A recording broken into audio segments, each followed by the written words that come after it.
এই যে আমাদের সমাজে কালচারে প্রতিষ্ঠিত হয়েছে যে স্যাররা কথা শোনে না বা হয় না বা এরকম দাবি আদায় হচ্ছে না, আসলে এটা তো হওয়ার কথা ছিল না। ওনারা তো আমাদের দাবি আদায়ের জন্য এই জায়গায় এসেছে। আমরা যা বলবো সেই কথা শোনার জন্যই তো ওনারা এসেছেন।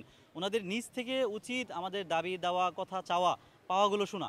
সেই জায়গা থেকে আমরা এটা বার্তা দিতে চাই স্যারদেরকে, বা ওনারা যে আমাদের যে কাজের জন্য এসেছেন সেই জায়গা থেকে ওনারা ওই জায়গা থেকে আগ্রহী হয়ে উঠে আসবেন, আমাদের কথাগুলো শুনবেন, আমাদের দাবি দাওয়া পূরণ করবেন এবং আমাদের পাশে থাকবেন। সেই জায়গা থেকে আমাদের যৌক্তিক দাবির সাথে সারা যখন পাশে থাকবে, আমাদের সেই দাবিগুলোর জন্য আমরা যা করা প্রয়োজন তা করব এবং ছাত্রদের সামগ্রিক কল্যাণে আমরা কাজ করে যাব।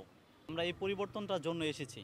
আমাদের দেশ আমলাতান্ত্রিক যে একটা ব্যবস্থাপনার ভিতরে আটকে আছে, সেটা থেকে বের হতে পারছি না। 16 বছর দেশটা এমন একটা জায়গায় গিয়েছে, সেই জায়গায় অনেক কিছু হচ্ছে, অনেক কিছু দেখা যাচ্ছে, কিন্তু কাজ হচ্ছে না, ফাংশন করতেছে না। এই আমাদের দেশ যেন ওই জায়গা থেকে ফাংশন করতে পারে, সেই পরিবর্তনের ধারা নিয়েই কিন্তু আমরা একজাক তরুণরা এসেছি। আমরা সেই পরিবর্তনটা করব এবং সেই পরিবর্তনের ধারাকে অব্যাহত রাখবো।